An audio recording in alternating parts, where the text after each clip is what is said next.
Buat kamu yang baru mulai bisnis, ada kabar buruk. Karena kamu gak bisa hindar dari 4 tantangan berat ini yang semua UMKM bakal hadapi.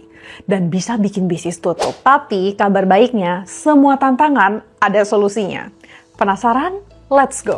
Jadi, ada 4 tahap krusial yang dilewati oleh semua UMKM, terutama di 1 tahun pertama. Tahap yang pertama itu introduction, dan tantangan terberatnya itu product market fit. Tahap kedua itu traction, dan tantangan terberatnya itu manajemen keuangan. Di tahap ketiga itu tahap maturity, dan tantangan terberatnya itu bangun tim dan sistem. Dan finally, di tahap keempat, tahap reinvention, tantangan terberatnya adalah inovasi dan perluas pasar. Dan jujur, aku udah alami semuanya di bisnis aku, which is why aku bisa share ke kalian. Yuk biar nggak terlalu lama, langsung aja kita mulai kupas. Mulai dari tantangan tahap yang pertama, which is product market fit. Tahukah kamu kalau 42% bisnis UMKM gagal karena produknya nggak cocok dengan customer? Karena memang itu realita pahitnya. Sebagus apapun produk kamu, kalau ternyata itu tidak diinginkan atau tidak dibutuhkan oleh customer, kamu mau keluarin budget marketing segede apapun, nggak akan membuahkan banyak hasil. Kalau produknya bagus, tapi dijual ke customer yang nggak tepat, nggak laku. Apalagi kalau produknya jelek, dijual ke customer yang tepat pun, mereka bakal kecewa.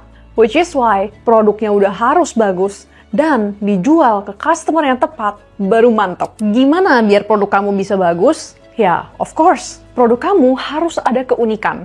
Nah, ini disclaimer dulu ya. Nggak ada produk yang 100% original. Everything that you can think of, pasti di luar sana udah ada yang jual. Tapi, apa yang membedakan kamu dari toko-toko lain di luar sana? Pasti kamu harus memiliki keunikan, keunggulan, faktor pembeda yang memberikan customer alasan untuk beli di kamu, bukan toko sebelah. Cara yang kedua itu trial dan error.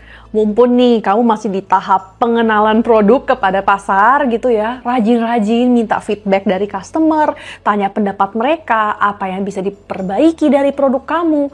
Karena ini kesempatan kamu untuk membuat produk yang bagus, yang disukai oleh customer, pas kamu customer-nya masih dikit, jadi gampang untuk menerima feedback dari mereka. Nah, sekarang gimana caranya biar kamu bisa jual produk kamu ke orang yang tepat?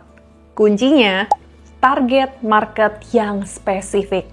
Coba deh kamu bayangkan, kira-kira orang seperti apa nih yang bakal paling cocok menggunakan produk kamu dan bakal paling terasa terbantu banget lah sama produk kamu. Coba kamu bayangin sedetail mungkin. Mulai dari demografinya, seperti usia, jenis kelamin, kira-kira pekerjaannya apa, penghasilannya berapa, tinggal di kota besar atau mungkin di pedesaan, seperti apa. Dan juga kamu coba pikir sifat-sifat emosional mereka, seperti mereka tuh sehari-hari ngapain aja, apa masalah dan tantangan yang mereka hadapi, bagaimana perilaku belanja mereka, apa sih tujuan yang ingin mereka capai, gaya bicara mereka gimana. Karena itu semua bakal mempengaruhi cara kamu jualan. Dengan gitu, baru kamu bisa jualan ke customer yang tepat. Nah, sebelum aku lanjut ke tahap berikutnya, kalau kamu suka belajar tentang bisnis atau keuangan, jangan lupa ya untuk like dan subscribe biar kamu nggak ketinggalan video berikutnya. Oke, kita masuk ke tantangan tahap 2, yaitu manajemen keuangan. 29% bisnis gagal karena cash flow macet. Kenapa cash flow bisa macet? Karena ownernya nggak bisa kelola duit. Nah, sebenarnya di channel aku udah banyak banget video tentang manajemen keuangan ya. Nanti kamu bisa kepoin satu-satu setelah nonton video ini. Tapi mungkin di video ini aku bakal bahas sesingkat-singkatnya aja dalam 4 poin. Dan yang paling pertama itu dalam manajemen keuangan, kamu harus tahu soal atur rekening. Pokoknya aku nggak bakal bosen-bosen untuk kasih tahu teman-teman kalau peraturan nomor 1 dalam keuangan bisnis itu buat rekening yang terpisah untuk bisnis biar tidak tercampur dengan rekening pribadi.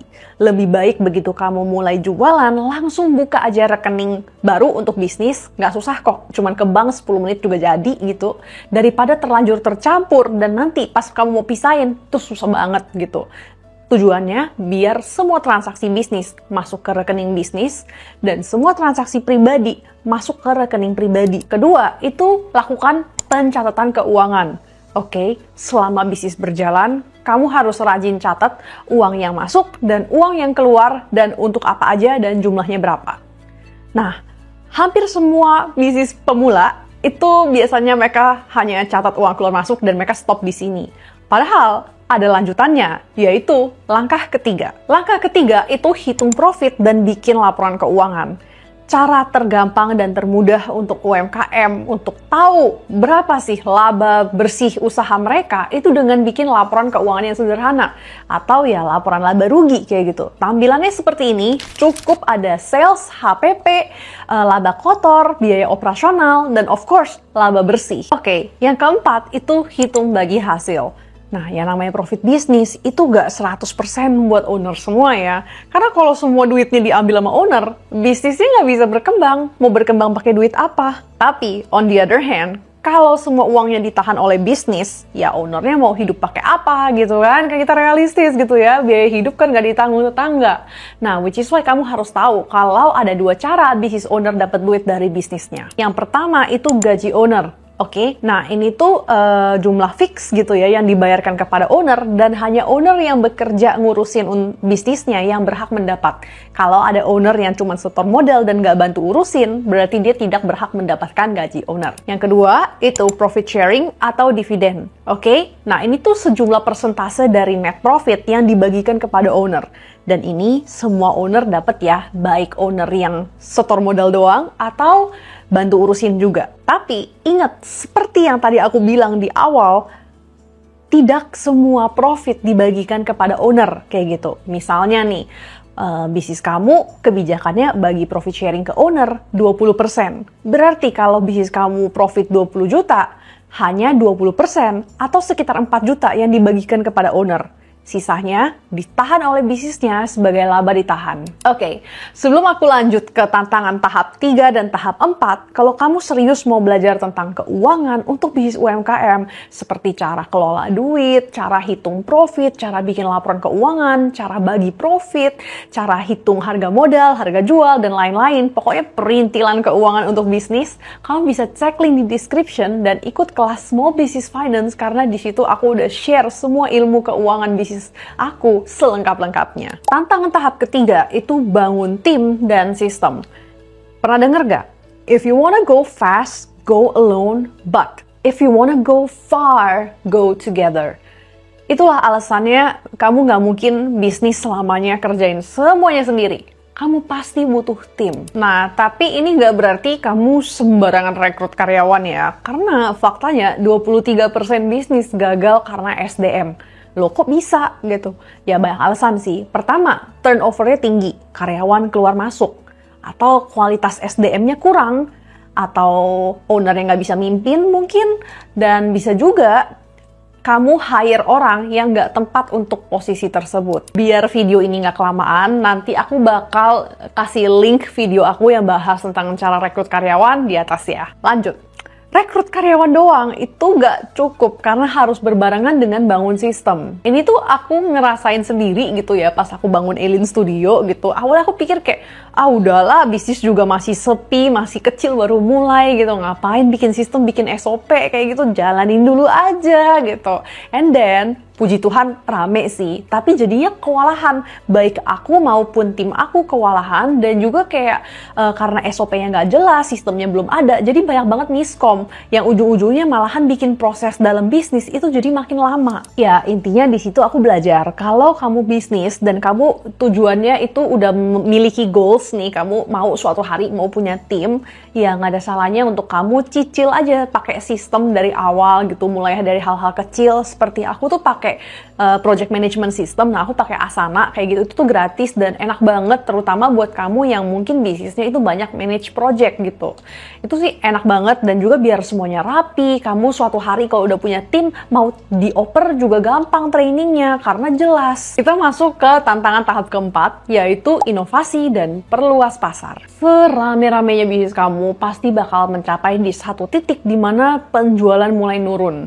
Nah, kok bisa? Ya banyak alasan. Mungkin customer udah mulai bosen, mungkin minat market udah mulai berubah, mungkin kamu udah mulai ditiru sama kompetitor. Di tahap ini, kamu bakal sangat ditantang untuk berinovasi.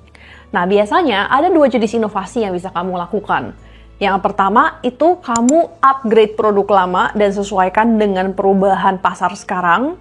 Atau dua, kamu launch produk baru dan kamu bisa menjangkau market yang lebih luas. Justru ini saatnya yang paling tepat untuk memaksimalkan peluru-peluru yang udah kamu kumpulkan dari tahap-tahap sebelumnya, seperti produk yang bagus, manajemen keuangan yang oke, SDM dan tim dan juga sistem yang suportif untuk bisa membantu kamu di tahap yang keempat ini gitu. Biar kamu bisa menjangkau, memperluas pasar kamu dan menjangkau orang-orang baru yang bakal ekspansi bisnis kamu nanti. Ada beberapa ekspansi yang bisa kamu lakukan. Pertama, itu ekspansi daerah. Kayak misalnya contoh, dulu kamu jualan cuma di Jakarta.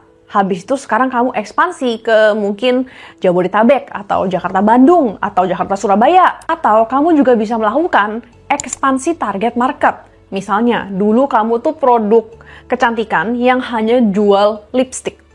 Sekarang kamu ekspansi, kamu jual produk kecantikan lain juga. Mungkin foundation atau eyeshadow. And by the way, congrats ya, kalau kamu udah nonton sampai sini, berarti kamu tuh sebenarnya udah dilengkapi dengan peluru untuk menghadapi tantangan-tantangan yang dialami pebisnis pemula.